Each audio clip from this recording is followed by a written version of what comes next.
Hello and welcome to my channel. My name is Sylvia and my channel is all about being creative. Now, in my last video, I was putting a box together and I thought it's a good video to make in between of starting it and finishing it, because I came across some serious challenges and I managed to overcome them. So I thought, why not share it with you guys? You know, especially if you're new to woodworking, just like me. We all need to work it together and figure out ways to get around certain situations. Now, when I put the box together, because of the plywood I was using, it wasn't the high grade plywood, it was actually very low grade plywood. So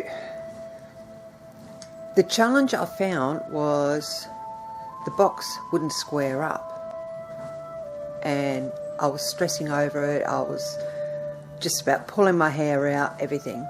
But at the end I came up with a very simple solution. And what I've done is I cut out the backing board out of 12mm plywood, and I'll show you. Hang on.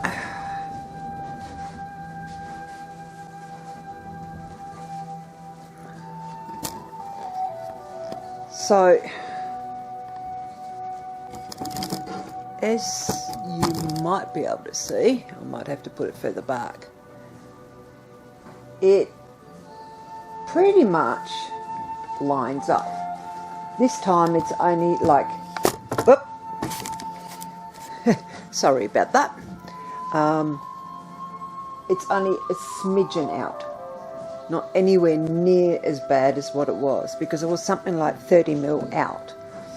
So what I did is I put one screw here and one screw at the bottom there, right? And you should have seen the board. I mean, hang on, no, I'm just going to make sure I tighten this and not loosen it.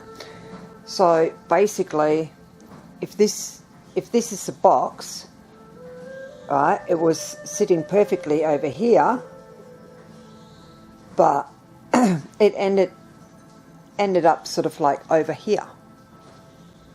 So, hang on, there we go. So it was way out of line. So what I ended up doing is, by putting one screw on either side, I was managing to push the backing board into place. I then drilled my hole, countersunk it, and put a screw in there. And that's how I managed to get it all squared up. So I'm pretty stoked about that. So basically, I now have one box that is pretty much square.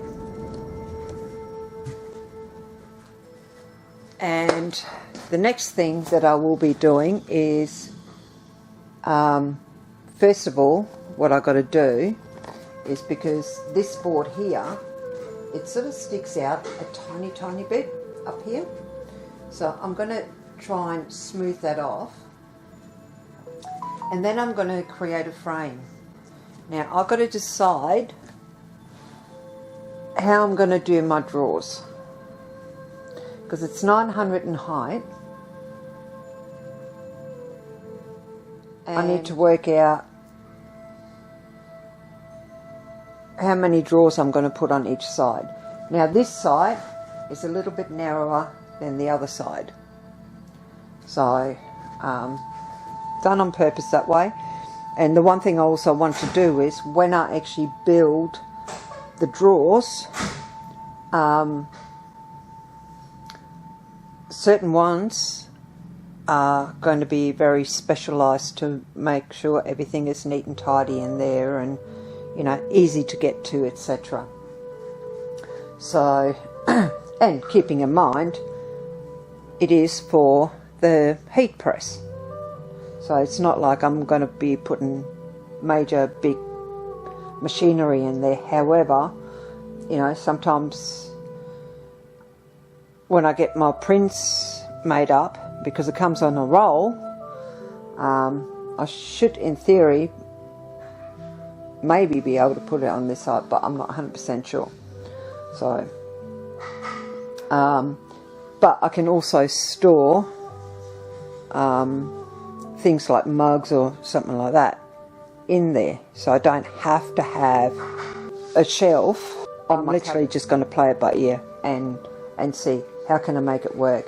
Will this do for now to store all of my heat pressing gear, or will I still need a proper cupboard, you know, with shelving in it? So I've got the feeling this might just do it, but as I say, I've got to work out my drawers. But what I'm actually going to do is I'm going to use Jarrah, and I'm going to put like a frame around it and then dividers for each drawer. The dividers are going to be quite wide. However, because I'm going to have sliders in here, all these uprights, they will have the Jarrah literally only to the width of the board. So I don't have to put any shims or anything like that inside in order to make it work. So there you have it. That'll be my next project, is to tidy it up, make my frame, work out what I need when it comes to drawers, and I can do all that while I'm waiting for my sliders to arrive, which should be here in, I think it was 5 to 10 days. So it buys me a little bit of time to take my time with it, and that's the other key. Take your time. Don't try and rush it. So, and with this middle one, I actually found it easier to create my measurement here. Put one screw here, one screw at the back, making sure the measurements were the same, and then do the same on the other side, except I actually had this laying down, so it was actually, when this was the top, I did one here and one on the other side at the bottom, and then I flipped the whole thing around and then measured here and put it in the same spot to make sure I had it perfectly straight. Well, as straight as I can get it, because all the boards are bowed, and you get that, and I'm just going to do the best I can with it instead of wasting it. So I still believe it's going to come out pretty awesome, and I might even end up painting it. I'm not sure. We'll see. Might paint it and be creative that way as well, but I probably won't paint the top board. So hopefully you found this very useful by pointing out, yes, you can still, you know, straighten it out, because 30 mil, you know, that's a pretty big chunk from there to there. That's a pretty big chunk that it was out. So, and to be able to just get it to just that little tiny smidgen, it was a job well done. So I'm going to pat myself on the back. There you go. Anyway, I hope you got some useful information out of this, and be sure to give us a thumbs up, because it'll really help our channel. And if you want to see more videos, then be sure to hit the subscribe button and the bell notification, so you actually get notified when I put more videos up. Until then, I'll catch you guys later. Bye for now.